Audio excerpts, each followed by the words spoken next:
Oh my god, what the fuck is happening?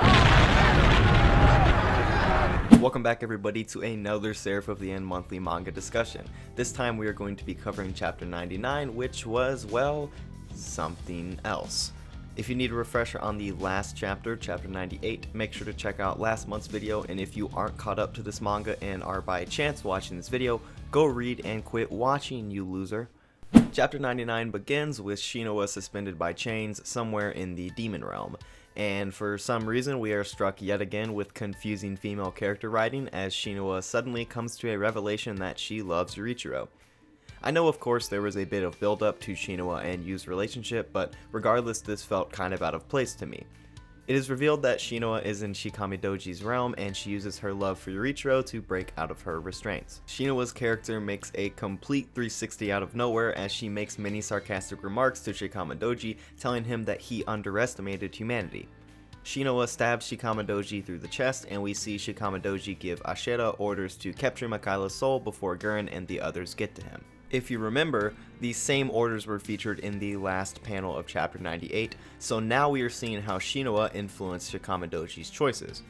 Now Shinoa knows of Shikama Doji's plans to subjugate Mika and vows to go tell Yurichiro and the others. After a short fight between Shinoa and Shikami, Shinoa breaks free of his possession by letting her apparent love for Yurichiro overtake her. I guess we may have the old sarcastic and headstrong Shinoa back. Regardless, I have no idea what is going on with her character right now. We are transported back to the human realm as Gurren explains his plan to a hilariously stupid Yurichiro.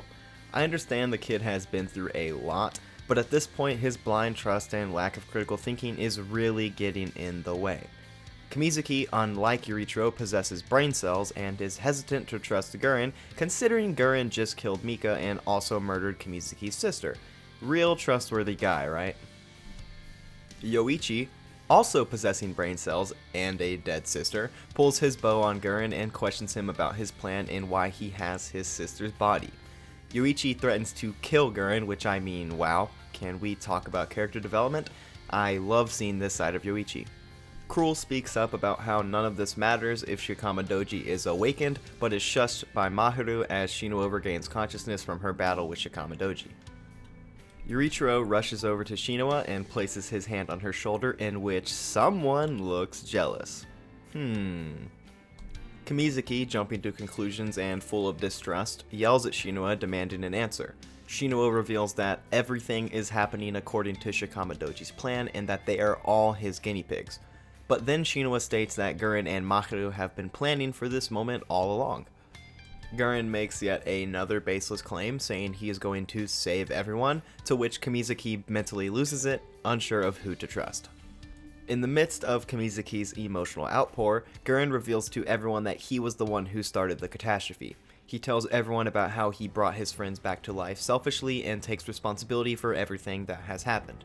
Gurren says that he and Shinya were supposed to die together in a plan to stop presumably Shikama Doji's overarching plan. Here we see something interesting, as Gurren claims that neither of them could die without becoming demons. That raises many questions. Maybe someone has an explanation they can leave in the comments, but I'm assuming this all falls back to the Hiragi family's experiments, considering the Hiragi family are all puppets to Shikama Doji. Gurren then explains to Shinoa Squad that his plan is to resurrect all of humanity, to shock and excitement from some. Yurichiro begins to celebrate, but Shinoa interrupts him to reveal that Yurichiro's demon, Asuramaru, is actually an enemy and is going to capture Mika's soul. Yurichiro immediately enters Asuramaru's realm, where he is surrounded by coffins. The chapter ends with Asuramaru chasing Demon Mika with a katana through an urban street. Chapter 100 will be releasing on March 3rd as Seraph of the End finally hits triple digits. I'm afraid this series is suffering heavily from shonen syndrome and the monthly release is absolutely devastating.